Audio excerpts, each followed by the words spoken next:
भुज को अबडासा से जोड़ने वाली मुख्य सड़क पर भवानीपार गांव में बने पुल की हालत वर्षों से खराब है और पुल की गंभीर क्षति को देखते हुए इसे बंद कर दिया गया है। भारी वाहनों के बंद होने से अबडासा के लोगों को व्यापार और रोजगार के मामले में काफी नुकसान हो रहा है। प्रशासन ने भारी वाहनों के लिए पुल बंद किया है और एसटी बसों का मार्ग बदल दिया है। एसटी बसों को 10 से 15 किलोमीटर चक्कर लगा के जाना पड़ रहा है। बसें लेट हो रही हैं।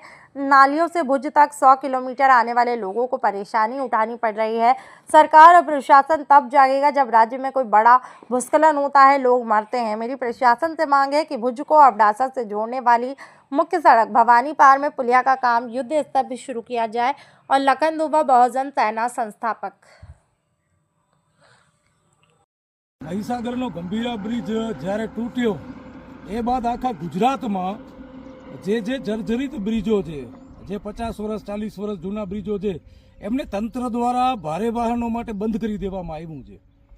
હવે 40 વર્ષ 50 વર્ષ જૂના જે બ્રિજો છે એવામાંથી એક કચ્છ અને કચ્છનું ખાસ મથક એટલે અબડાસાનું એક બ્રિજ છે, ભવાનીપર ગામ નજીક આવેલું। આ બ્રિજ છેલ્લા 50 વર્ષ ઉપર થઈ ગયું બન્યું છે।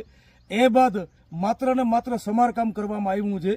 અહીં આગળ આ પુલનું કામ આજની તારીખમાં ચાલુ નથી થયું। આ ગંભીરા બ્રિજ પડ્યું એ બાદ અહીંયા કને આ જે લોખંડના પાઇપ લગાવવામાં આવ્યા ભારે વાહનો બંધ કરવા માટે, એથી પહેલા અહીંયાથી ભારે વાહનો ચાલતા હતા અને આજે અહીંયા પુલની હાલત પણ એકદમ ગંભીર છે, એકદમ તૂટેલું ફૂટેલું અને થીગડા લગાવેલી હાલતમાં છે।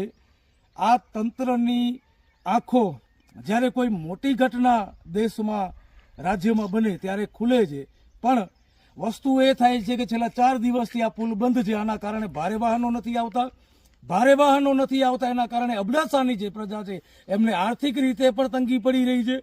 સાથે સાથે બસનો રૂટ જે 10 કિલોમીટર ફરીને અહીંયાથી નીકળે છે, અહીંયાથી એવા 10 થી 15 ગામડાઓ છે જ્યાં આગળ આ જનતાને, આમ પ્રજાને, ગામડાના લોકોને તકલીફ ભોગવવી પડે છે। આ બ્રિજની હાલત તમે જુઓ કેટલી ખરાબ છે।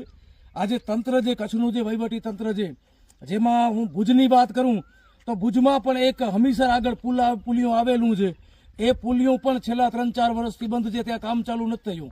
આ તંત્રની ઘોર બેદરકારી કહેવાય, આ સરકારની બેદરકારી કહેવાય કે તમને નજરે પડે છે ત્યારે બંધ કરી દો છો।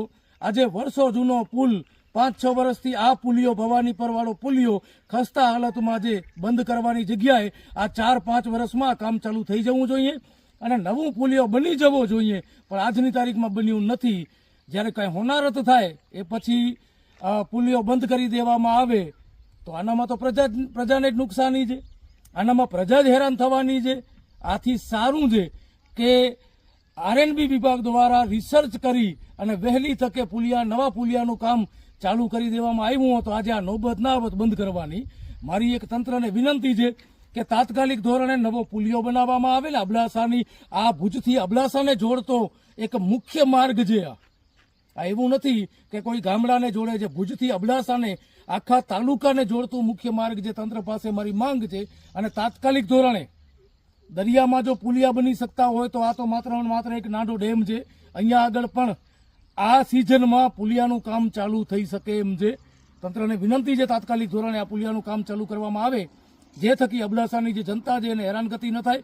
બસોનો રૂટ જે 10-15 કિલોમીટરનો જે ફરીને જાય છે, ગામડાઓમાં ઘણી બસો આવતી નથી, એમાં 10 થી 15 ગામડા વચમાં આવે છે, એમને હેરાની થાય છે।